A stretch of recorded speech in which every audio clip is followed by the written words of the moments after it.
Hello and welcome to the Philippines. I'm here at JRC Visa Consultancy and Immigration Services in Cebu City, and we're going to do an interview. We're going to cover a lot of topics. We're going to do a recap on their services. We're going to cover some of the problems that foreigners run into when they're here.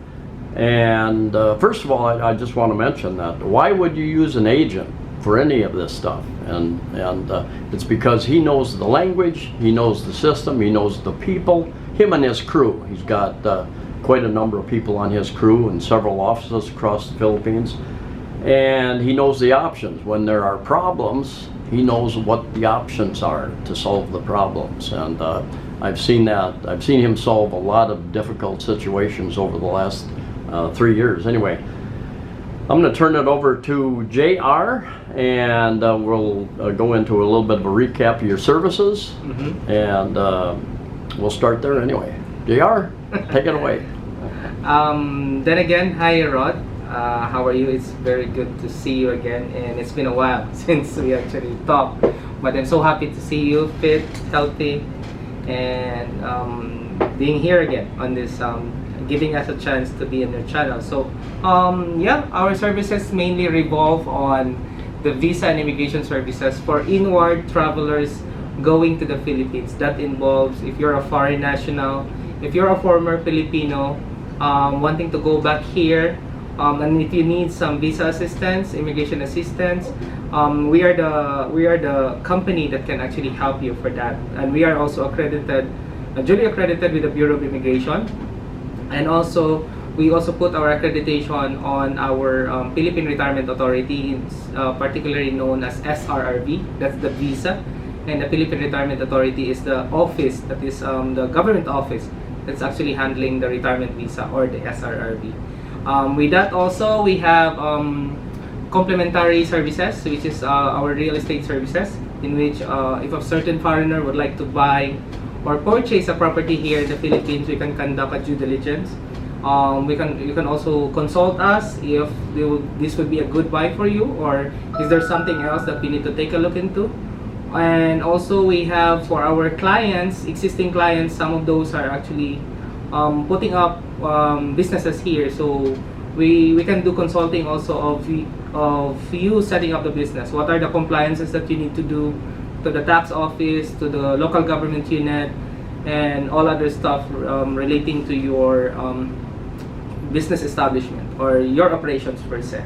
We are also starting to come up with our initial LTO Land Transportation services, in which we are actually starting to open our services for the initial transfer of ownership from the seller to the buyer, if you happen to purchase a motor vehicle here in the Philippines for now. And with that, we're currently expanding. I know the team and the crew had been challenged because of the influx of the foreigners, or from the opening up of the borders in the Philippines, but we are constantly evolving every day. So it's just like a Pokemon evolving, and our mandate is really to give the best possible service, and we are trying, and not just trying, but we're doing our best to be a better version of ourselves every day, not just individually but as a team. Okay. And where are your offices? Our offices right now are also growing in terms of the number of offices that we have. Currently, we'll be opening soon our Boracay offices. That's on top with our main office in Cebu City, that's across Ayala Mall. We have also our office in J Center. We have also an office in Moalboal. We also have an office in Bohol, that's in Aluna, Panglao Island, Bohol. And we also have an office in Dumaguete, that's in the heart of Dumaguete City. And as what I have mentioned earlier, we'll be opening in Boracay, a walking distance from the mall. And also we have Touch Base, our initial team, which will be doing the processing and receiving for now in Manila. That's within the vicinity of the Luneta area. So for us to enhance our service and to serve our clients outside our main office in Cebu City. Yeah, we do pick up and delivery service for Cebu area for now. because we piloted that and to have that one in place on what are the procedures. But we do practice that since 2020. So within the Cebu City area and Mandaue and Talisay, the expanded Metro Cebu, we can actually pick up your documents. Just ring us up. We can pick up your documents and passport and the fees. Then we'll process it the following day. And in as much as possible, we will be delivering that on the third day. But for the information of your viewers as of now, there are policies that are been in place in the J Center office. So if you course through with a visa agency, normally that would be coming in bulk or more than 2 passports. They are trying to have that one process within a week. So please bear with us. Okay. As long as we actually give you a feedback that it's already submitted, then that's already submitted in the Bureau of Immigration. And once it will be released, then we'll be scheduling for the delivery of your passport. And if somebody wants to start the process, they're in their country, the U.S., Europe, someplace, Australia, New Zealand. You can help them with that. Also, you can start the process for the various visas, the retirement visa, the marriage visa, if they're still in their own country. Okay. For that particular question, I think it revolves from one of the questions of your subscribers, maybe. We will come into play to support, or that we can actually help them in terms of processing the preparation of the documents, because the actual processing will be here in the Philippines. So as before, once the borders are still closed, they need to get an entry exception document. But for now, since the borders are open, what they can do is to prepare all the necessary documents that they need to comply before they arrive in the Philippines. One of the basic documents that they need to comply, especially for the retirement visa, speaking with, that would be certificate of no criminal record, which will be from their country of origin, proof of pension if it's applicable, and the DD-214 if they are qualified for the expanded courtesy program. Please bear in mind that those 3 documents right now that I have mentioned are foreign documents, since it came from the US and you're gonna use it to the Philippines on your visa application. Now what you need to understand right now is that needs to be authenticated, meaning authenticated in a way that it's acceptable in the Philippines right now. And before, one way of authenticating that is for go to the Philippine Embassy. That's before. You go to the Philippine Embassy and have it red ribbon. So basically, you can see the red ribbon. That's the process of authenticating a foreign document. But for now, 2 years ago, I think 2 or 3 years ago, there are a group of countries that agreed to simplify the process.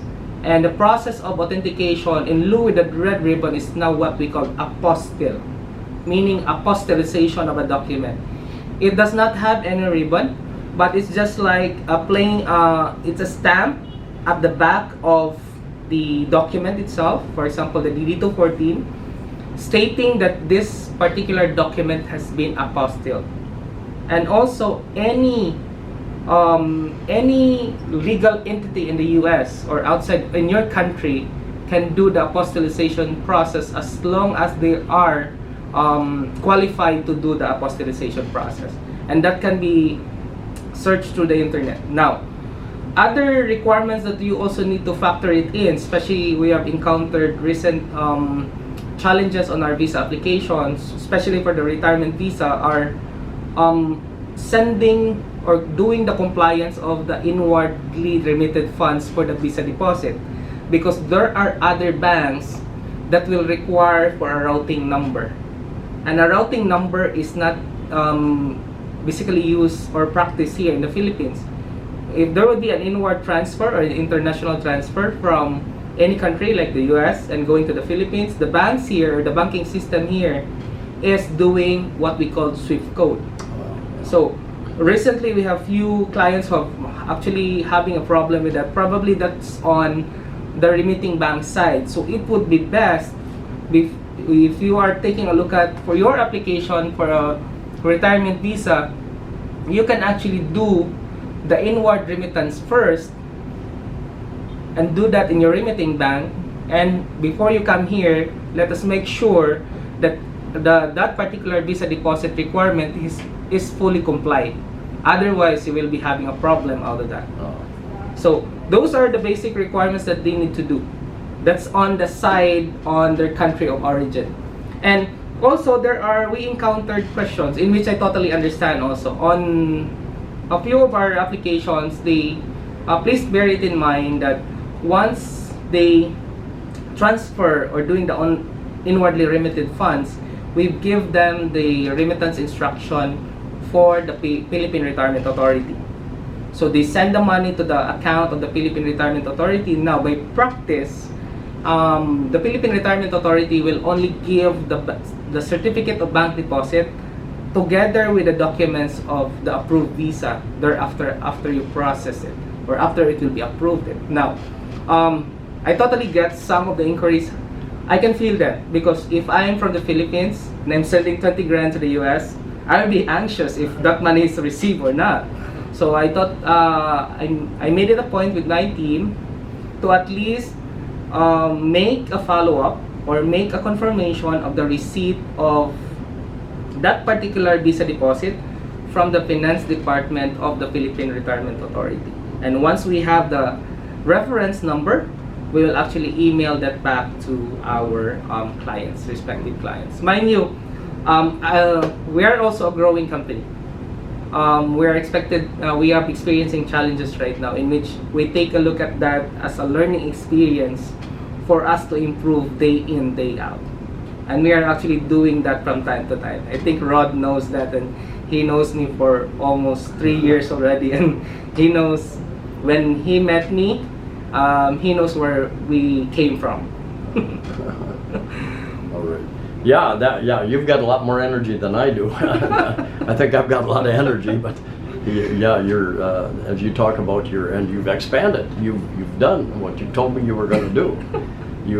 I said, man, this guy has some really big goals to meet, and especially during these last 2 years of lockdown, you've continued to grow and put together a great team. I've worked with several of them on different issues, introduced them to different people. And yeah, I get 99.9% favorable reviews about, thank you so much from you. But anyway, what are a couple of the biggest problems that you find with any of this stuff? Retirement visa, marriage visa. Is it documents? People don't have the proper documents, or what kind of problems do you see coming up? It merely depends on what type of visa application are we taking a look at it. As I mentioned earlier, for retirement visa, one thing that they need to take a look at right now is their remitting bank, because the remitting banks might require something which is not applicable here in the Philippines. Number two, apostillization or authentication of documents. Those are major challenges right now that we encounter, and we would like to address that the sooner possible time. For the other visas, namely like for the 13A, one of the problems that we normally encounter are from the NBA clearance. If you do have, you yourself as an applicant, as a foreign applicant, if you have other issues relating to legal matters, and you have known something that you have already settled, it would be best to bring in a finality or court order so that you can actually get or claim your NBA clearance. Now, would that usually be a felony or even a misdemeanor? Is a misdemeanor a small crime versus a major crime? Normally, they are going more into a major crime, okay. Especially for those who have been filed in the Philippine courts. It needs to have a court finality, okay. Because if once they say that it's already cleared, then that's good. That's your verbal claiming on that particular notice that is done, but it should be supported with the proper documentation. Here are the decisions, here are the court finality, and it would be verified from their end. Aside from that, nothing really major on the 13A side. It's more on the legality of your marriage, how you have done your marriage. So far, the Bureau of Immigration right now are still putting in place the questionnaire in behalf of the actual interview. So that's still easing the process. So it's basically the convenience that you like to do. That there are people who would like to tell us like, hey JR, I have a lot of time, so I can do it. And it's okay. Feel free. That's your right that you choose to do it on your own. And once you actually encounter some hitches, we're still here to help you out. Okay. Do you occasionally get asked by Filipinos wanting to travel outside? Do you deal with the DFA yet, or is that part of your system? For the DFA, especially for the passport renewal, that's a separate process from the visa and immigration side. Unfortunately, we don't have that yet. But what we do have is the apostillization process from the Philippine side. Like, if I'm a Filipino applicant, a Filipino wanting to go to Canada, and if I go to Canada, I apply for the visa application and they need authentication, it's what we call the apostille also here, we can actually do that since we have also a team already in Manila in place to do the processing of those matters. I met a friend the other day, just came back to the Philippines, and he did an online marriage. Wow. And you've seen a few of those, I think. Yes, I because there was a question a couple of years ago when the lockdowns, whether they would accept that, and so I've seen a couple of those come through like that. So have you had any issues with online marriages? Usually goes through Utah, the state of Utah in the U.S. That's very famous in terms of the online marriages before, but yeah, there are points in time that there's an argument, a healthy argument that, hey, is it really legal in the Philippines? Because sometimes the internet is flooded with a lot of information. But having that said, that information can be contradicted based on the actual experience of this particular person. But those situations might be different, but they're expecting the same results. So sometimes it contradicts. But going back to the online marriages, as far as my consultation with our in-house attorney, that particular marriage is legal on the U.S. government. It's recognized. Now the question is it legal in the Philippines? The online marriage has not been tackled yet and not yet practiced here in the Philippines. But there are gray areas in that, and we'll have dig deeper because that will involve legalities already, and we don't want to be tagged on it. But for it to be recognized in the Philippines, that needs to be reported to the nearest Philippine embassy. By that time, once it will be recognized, there might be possibility, or maybe a possibility, that will be legal in terms of the eye from the Philippine government on how they see it. Now, I would suggest they should actually report that, because the report of marriage is a recognition that this particular person is legally married under the US laws, and then be recognized in the Philippines, because your record or your report of marriage record from the consulate offices near you will then be forwarded to the Department of Foreign Affairs in the Philippines, or by the Philippine government, and that particular DFA will be forwarding that to the Philippine Statistics Office. So by then, your report of marriage record will trickle down to the offices so that it will be recognized here in the Philippines. That is the safe way to go. If you're having other ways, then try to check on the legalities, because you may be having problems later on. Right. Okay. Well, one thing I can comment, because I've had a number of friends that you've taken for the SRRV, and you've got one of your staff who takes you down to and I don't remember the exact order, but you actually drive us down to the different departments. And because they see you every day or several times a week, they know you guys. You go in, you get processed very quickly. You're in and out of those places. Whereas probably if you go yourself, take a number, True. Have an online type thing. So anyway, yeah, my experience with you guys over the last 3 years has been really good, and everybody I've introduced you to. Thank you. But anyway, we wanted to kind of give an overview of what you guys, because you have been expanding your services. So I wanted to go back over that. And is there anything else you would like to add? So far, everything is actually freeing up, losing up in terms of restrictions. I know the mobility of foreigners right now from one place to another is already available. Way back 2020, everything is still tight. It's like your mobility is really restricted right now.